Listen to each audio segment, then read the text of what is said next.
it's not easy to use the traits that we're talking about to be regarded as nice or likable. I guess likable is more what we're focused on. Yeah, there's a It's lot of ways that can go astray or out of your control. It's a hard thing to do. It requires, those people it seems like are able to, the serial killers are able to exhibit expert level manipulation of these concepts. yeah. Well, as a person who used to not know himself very well and was a little bit grandiose or narcissistic, I can relate to that because not the being a total criminal part, but the part where you are just so lost in your own subconscious like pain and you build like a fantasy of yourself, and so you don't Mhm. even know how to be authentic.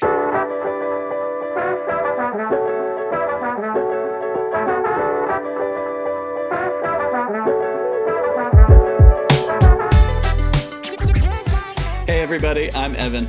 And I'm Cody, Welcome back to Men's Search for Meaning. the podcast where we explore concepts that we can all relate to and walk away with a deeper understanding of ourselves and what we think.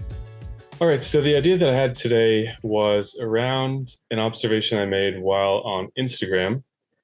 Without wanting to mention who, for obvious reasons, there's a musician on Instagram that is fairly popular for a few different reasons, and there's just a number of times where, as a musician myself, he gets a lot of acclaim, and I'm just, not that I'm a hater or anything like that. You know me well.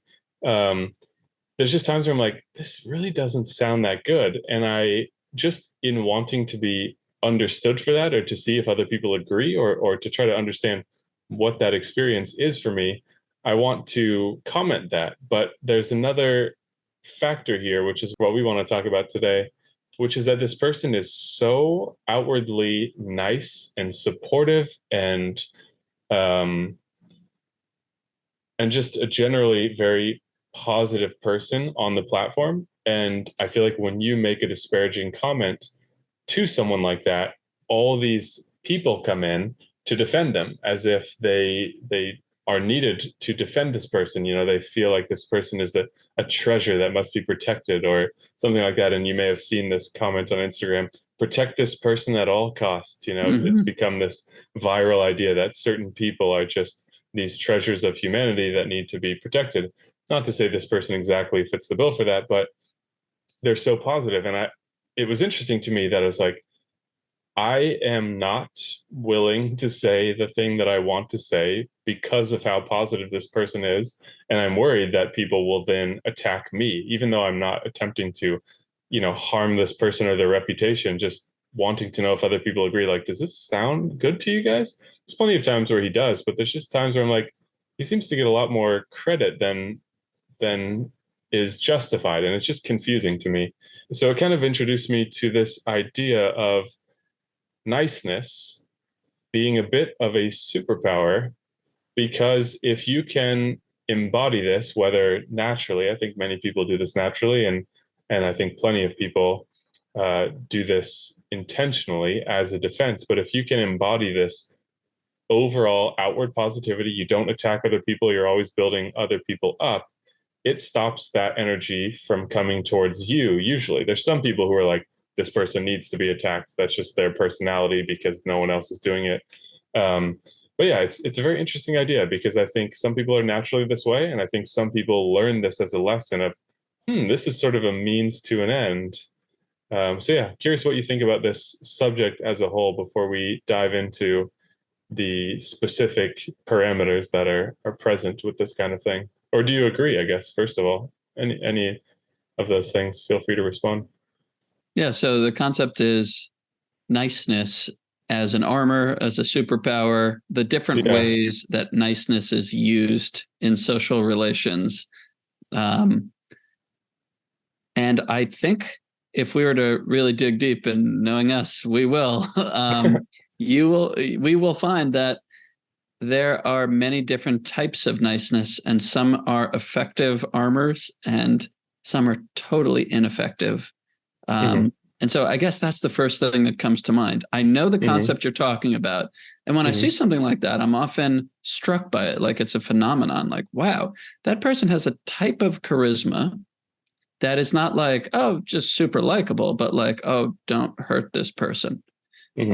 I don't know if the word even is charisma, but they have something going on that influences people in a reliable way. Yeah. Whereas there are some people that try the niceness thing. I don't even know if they're probably not conscious of it. If you're kind of insecure or transparent about the fact that you're trying to be nice, then you can easily be slammed. Um, Yeah. Hmm. that's just one example, but there's a few different varieties of nice and personalities behind the outward gesture of niceness, or that superficial niceness that uh, have very different outcomes. So Yeah. that's what comes to mind. Yeah. Yeah, I'm curious what those are going to be for you, the exceptions to that, because often when we have these conversations, and when they first started out, it's just me sending voice notes and you sending voice notes in return.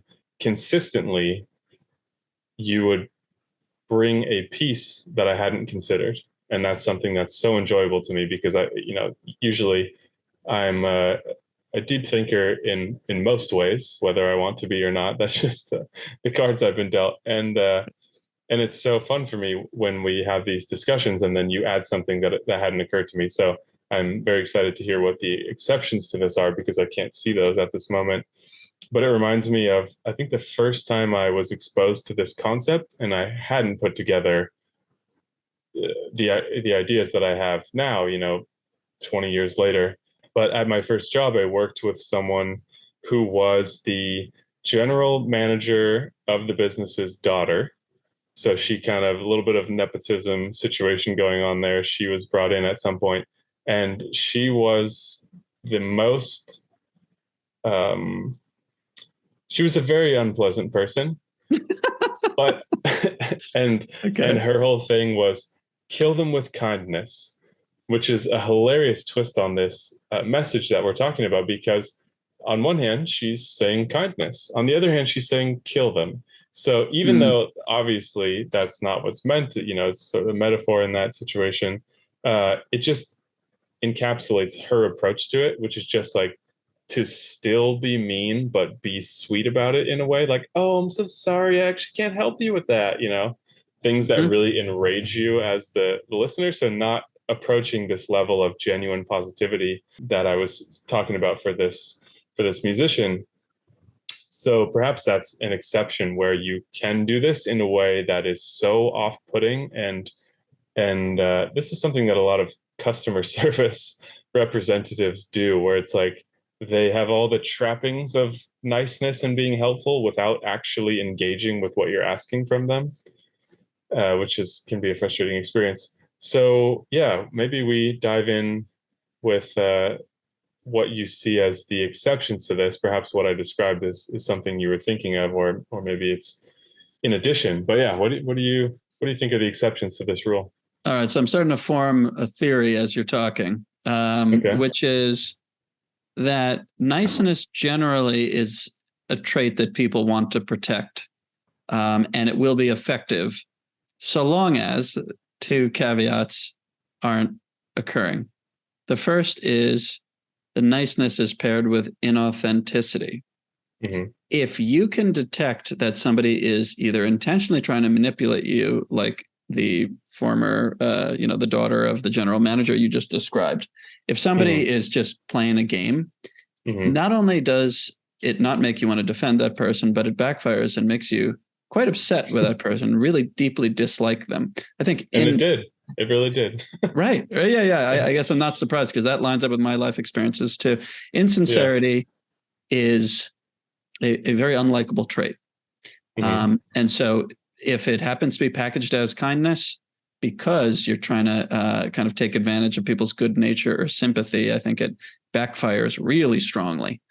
Mm-hmm. So that's one caveat. And the other is if the niceness is paired with vulnerability, it's extra powerful. Mm-hmm. So that even though I feel that I'm vulnerable quite a lot, I don't come across as vulnerable to most people. So I feel like if I'm nice, I'm not getting the 100% expression, the 100% payoff, so to speak, if I was really going to look at it that way. The Yeah. same way as if I could access like my most vulnerable part and come from that perspective. There are some people that are just naturally vulnerable. I notice it more in certain women. I would say I think it can be easier for women to come across as vulnerable. I don't mean every woman, but Hmm. let's say on average.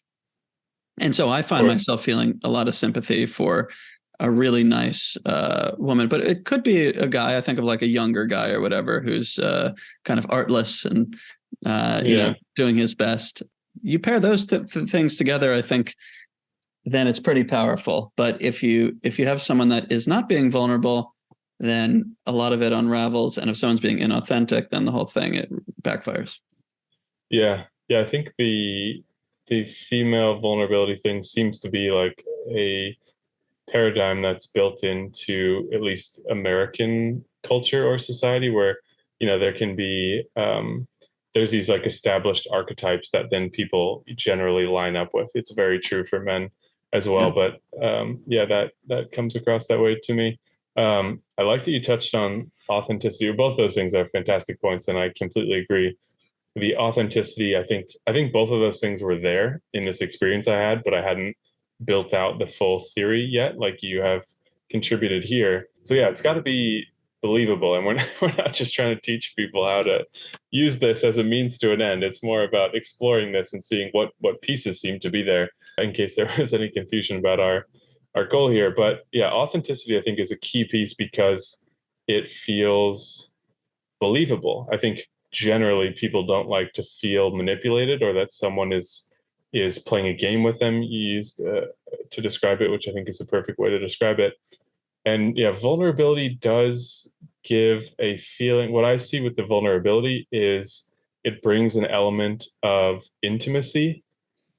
And I think perhaps we are more familiar with intimacy in relationships that feel safe to us. And so things that feel intimate without any other threatening elements there might make that person feel closer to us and therefore us more protective of them, in this described situation where all these people are coming in to defend this person. The interesting thing about the other people, kind of this crowd defense of people, is that it's not necessary in most cases, right? It's not helpful. It's a sense of duty on part of the observer to think that they are being called upon now to protect this person. But generally, I mean, maybe it can be nice for certain people who are more vulnerable or are being very authentic and therefore a little bit uncomfortable putting themselves out there so much. It could be nice to see that people are in defense of you. I can definitely see that. But yeah, it's an interesting thing to observe, this sense of duty that people have in protecting certain people. I mean, this is kind of what led to the whole Britney Spears situation where I don't really know all the details. I kind of have a rough idea, but she was not in charge of her own assets, as far as I know, and was Mm-hmm. held in some sort of diminutive position due to some, legal loophole of some kind. And there was then a documentary about it, and all these people rallied behind her, and that seemed to have a big impact on her earnings and whatnot being in her control again. But that's that same kind of crowd-funded defense, so I guess it can have significant impacts. I don't think that she was illustrating all the signs of what we're talking about here, so I'm not saying that's the perfect situation to describe what we're discussing. It's just something that But reminded me of it from the perspective of people defending people, and is that necessary, and can that have a benefit? yeah, I want to point out that I think a lot of what you're talking about now with Brittany and kind of the subject that you've gone to is close next door neighbor to niceness being worthy of defending, and I think it is more in the line of vulnerability being worthy of defending, Hmm. which because it's unclear to me whether Brittany is nice throughout this documentary or whatever, Yeah. more innocent, but when someone, I mean, whatever the situation was, I have the same rough understanding you do. Essentially, she was like deemed unable to take care of herself. And so someone else had a guardianship over her, Hmm. literally putting her in a childlike role, which is Yeah. quite a vulnerable thing. And I think uh, Britney, not that we're, supposed to be analyzing Britney Spears or so qualified to do that, but essentially, when she's been down, and I've seen just little bits or even just advertisements for the documentary and stuff, she doesn't have like a fierce or manipulative look on her face. She has the look of somebody that is being controlled and is out of control of her life. There's an Hmm. innocence to her. That's what made her popular. I think that's part of her appeal, is she was being like sexy and innocent at the same time. Yeah. So I think the innocence part of it, is sort of combining with the idea of vulnerability, because her situation, she truly is vulnerable. And that is garnering a lot of sympathy and defense from people, particularly people that were positively influenced, have positive associations with her music and having fun. So she's got a lot going on, but I don't really see a niceness factored in. Yeah. What do you remember the line from her famous song at the end where she says, "I'm not that innocent"? She does say Um, that. She she does say does that. say that, Do yeah. we believe her? But I don't know. yeah, that was very much her image though, was being Yeah. like capitalizing on a schoolgirl persona, which I think people are more wanting to protect people when they seem younger and defenseless and whatnot. Right. But that's And she sort of sings like a veering. baby too. Like her She singing does, yeah. voice. I Yeah. mean, Go yeah. on a quick tangent here. Have you have you seen any of her on Instagram recently I have not. No. since her since her freedom? She No. is, I don't want to use the word crazy because that is a very loaded word, but to use it without, well, I don't know what other word to use. She she seems crazy. She's like, she went viral recently for she does a lot of like dancing in her like foyer of her house, just like Mhm. strange dancing, like staring directly into the camera, and just not really seeming like a routine, but just a little a little more unhinged. She seems perfectly harmless, but she did one where she was dancing with two knives, like clacking these knives together in the doorway of her house and making really intense eye contact.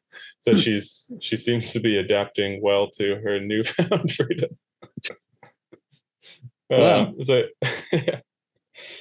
separate tangent there. Yeah.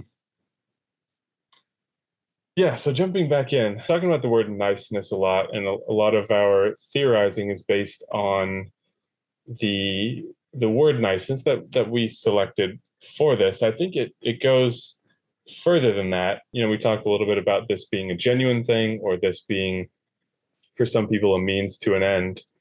But I think it reflects back on this notion of what people think of you will affect the way they treat you. And that is so basic that it might sound like, why am I even mentioning this? But I think that's the tree that this branch comes out from. Another example being, if people genuinely like you, they're much more willing to do things for you. So that Hmm. is a departure from what we first started talking about. But these things are connected because in this situation, these people like this person for these certain characteristics that we've associated with people who are generally more likable. But I don't think they always have to be there. And the example that comes to mind is I realized in college that if my professors knew me, they were more likely to make accommodations if necessary, or it just generally seemed like a positive thing. And it also wasn't a means to an end. I sort of enjoyed learning by going to the lectures, and then, like, I never read my textbooks. I would go to the lecture, and then after, I would go to the office hours of that teacher if I had time, and I would talk through the things that didn't make sense to me, and they could sort of fill in the blanks of what I was missing from understanding. But I got a lot out of it individually, but I quickly realized that there were benefits, which I think just underlines this idea that if people like you, they're willing to do more for you. And there was one class where I probably should have got a lower grade than I did, but the professor knew me well. I was constantly showing up to office hours. And so, from his perspective, it was very clear that I was engaged with the material and was trying. And I think he bumped me up from, B plus to an A minus or something like that. I don't know for certain, but that was the impression I got. And so, I think there's ways where you can sort of be aware of that. I think using these things as a means to an end would often be viewed as a negative thing to do, a manipulative thing to do. But I think there's ways that you can be aware of that, and it can still be a mutually beneficial situation, or not one that is exploitive. Because I don't feel that this was an exploitive relationship, in school for me, but that I benefited from it in many ways. So I just wanted to take a departure away from focusing specifically on niceness, and I think getting a little bit deeper into where I see this topic leading, or what the roots of this topic are, which are that people's impressions of you really have a big impact on how they will treat you. For better, for worse. Some people respond to fear or something like that, and people utilize fear over people to get a response. But I've always aligned more with the side of positivity, and that one is, as we've talked about for a while here, an important one. Anything come to mind for you there as we take a little departure? Well, the little departure opens up such a big category that I'm not sure if Go wherever you want to. All right, yeah, I don't know if it'll take us too far afield, but I think it's certainly interesting, which is the general category of how to be liked. And I'm not a believer that you can, totally control or manipulate that. In fact, I think quite the opposite. I think generally the traits that make someone likable are authenticity first. Now, what authenticity does is I don't think it just makes you likable to everybody. It makes the people who are naturally suited to like you, that are good complements to who you are, aware of you and have the opportunity to like you. And, others may not gravitate to you. So that's one thing, is authenticity. I'd say another is what you brought up, familiarity. And I often wish there was more of this, like there is when you're a kid, where you just have to be in the same class as someone you think is weird, or someone that, you're not sure if you like them. But after years of being in the same room, you start to really understand who they are, and kind of just like them for, this person that's so different from you that you wouldn't have chosen, but are, now familiar with enough that you do like them. So I think there's the, authenticity, I think familiarity, and then something in the realm of relief, escapism, and or fantasy is another likable thing. For instance, you can make people laugh, even if you're not being authentic, and they're not familiar with you. If you can make people laugh, they're going to kind of like you. And if you remind them of someone that matters to them, their mom or their dad, or something like that, I think people can just wrap you up in a fantasy without realizing. And I think that's maybe an edge case, but I think it's yet another trait of likability. So anyway, that's my breakdown. Yeah. The latter there being something that you have no control over. You remind someone of their parent or a beloved cousin or something like that, and they naturally feel close to you. Or even if you look like someone, right? Like, you can imagine being best friends with a twin, for example, best friends for years. Right. And the other twin does their own thing, or they're not around. Just seeing the other person from a distance, who's not the person you actually know, but since they look like them, you could have friendly feelings towards them, and then you realize, oh, that's actually not my friend. So just obviously that example sort of speaks for itself, but I think it also illustrates that, I guess that's familiarity that you described, that can have a big impact, even if it has nothing to do with the person themselves. The other thing that comes to mind, personally, when exploring topics, I like to circle in on the topic. So if we're talking about a spectrum here or something like that, I think it's interesting to look at the extremes and then move in from there. And so what came to mind as we talked about how sort of the recipe for this, I guess, it's an interesting thing to break down, because many people have experiences with this that they're not actively describing or defining. It's just experienced, which looks different because you're not trying to define the individual components. But as we're here defining the components, it makes me think of a common quote that I've heard associated with serial killers, which is, oh, they were so charming. Mm. They were, there's a lot of famous ones. That this is not something that I particularly enjoy learning about. So my knowledge is just things that I picked up from various places over time. While there are some people who really enjoy following the lives of serial killers. But a lot of the more famous ones were to some degree pillars of the community. Like there was a guy, John Wayne Gacy, very famous. I think that's his name. Don't remember his situation. The part that stuck with me was that he was a neighborhood clown, and he would often be out like interacting with people in the community, and therefore you develop maybe benefit of the doubt. I don't know what it is exactly, but there seem to be extreme cases of people using this as a formula, maybe more on the sociopath or psychopath spectrum, using this formula as a way to blend in or to ingratiate themselves. Ted Bundy was another famous serial killer um, that was described as very charming, and would use these kinds of things we're talking about to ingratiate himself with people to their detriment, not bringing this up for any other reason than to explore the far reaches of this topic, and there being a case for certain people understanding these principles and using them for the most nefarious purposes.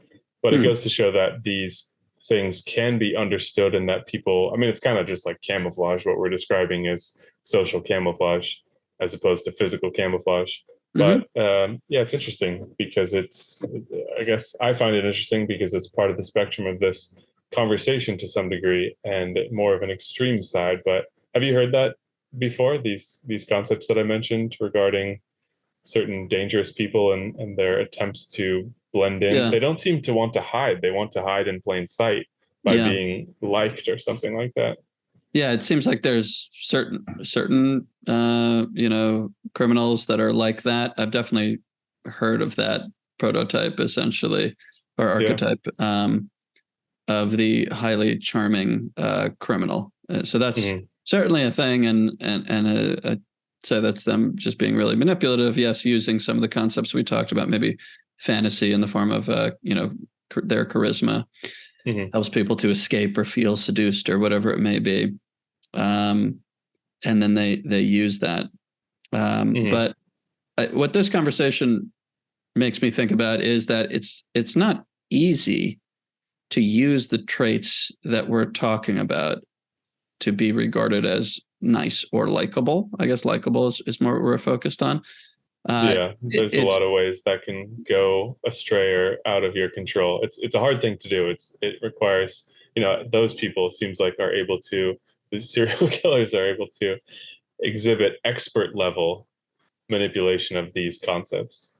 Yeah. Well, as a person who used to not know himself very well and was a little bit grandiose or narcissistic, I can relate to that. Because not the being a total criminal part, but the part where you are just so lost in your own subconscious, like pain, and you build like a fantasy of yourself, and so you don't even know how to be authentic. I think there's many people that fall under the definition of narcissistic, and I think there's a stripe of narcissism that some call grandiose narcissism, where you really have no idea how to be authentic, but you come across as very charismatic because you're kind of big and loud and in charge, and often very skilled to back that up. Usually like you care enough about supporting that image that you're a big deal, that you have some skill to back it up. At least many people do. So I can see how a twisted psychology can lead people to be very charming without them, being detected as manipulative. But I think for most people, it's very hard to imitate traits that are likable, because I think and I bet this is backed up by, books that I believe you probably have read, but there's so many different tools that we're using that we don't realize we're using to interpret people's cues, facial expressions, energy, that we're pretty good at picking up on things if we're focused, tuned in, sober, really paying attention to the person we're talking to. There's Yeah. just tons of data that we're picking up and making tiny little judgments on. We're not aware of at all times. So I think it's Yeah. hard to get away with this. You really have to believe your own shit, Yeah. to get away with it, I think. Yeah. I think a factor that comes in is it won't work on everyone. And what I think of when I say that are these like famous cult leaders that get these people to follow them into crazy situations. They couldn't recruit just anyone, right? It's a mutual attraction of personalities of some people just very much want to be led, very much want to fall into the fantasy of someone knowing everything or just having a preordained purpose that they can be a part of. So I think that affects how successful you can be with implementing these techniques is who are you who are you trying to use them on or with, and it's not going to just work across the board. So I think your common talking about cult leaders and serial killers here, but I think the common cult leader persona is like they're just trying to find people who want to listen, and they don't really care who it is because it's not about the personalities of the people so much as how the people are willing to respond to their ideas and what they want to do. So I just think we've been focusing a lot on the side of the person carrying out these actions, but I think there's a lot that's coupled with a lot of aspects of the person on the receiving end who is being involved in the situation and what their individual beliefs are and what is true for them. It's harder to talk about that part because there's a lot more variability and maybe too many possible personality archetypes to describe. But I just wanted to mention that because that's what came to mind for people who do, whether consciously or unconsciously, seek to use things like this to manipulate people and create some sort of group.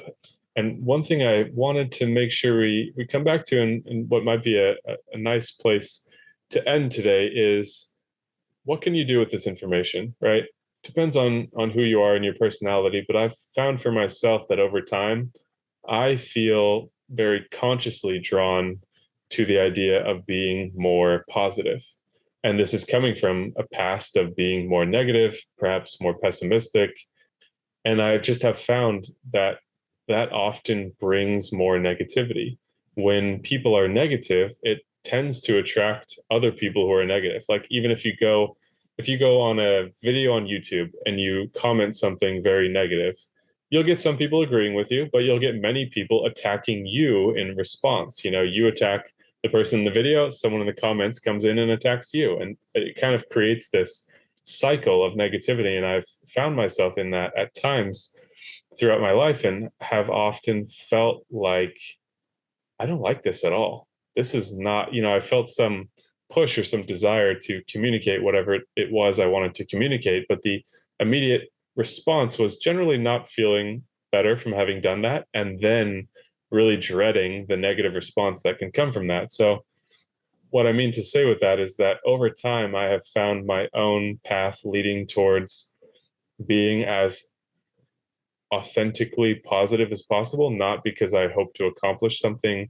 or not as a means to an end, as we described before, but because that is what feels better to me and it benefits other people as well. Having a positive interaction with someone in public can make you feel a bit better. So that's great, but it can also improve someone else's day. And I really just like that kind of thing more and more as I get older, I guess.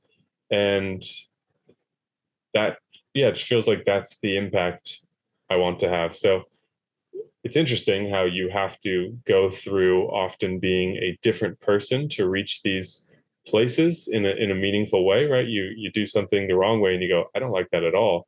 I want to do this differently.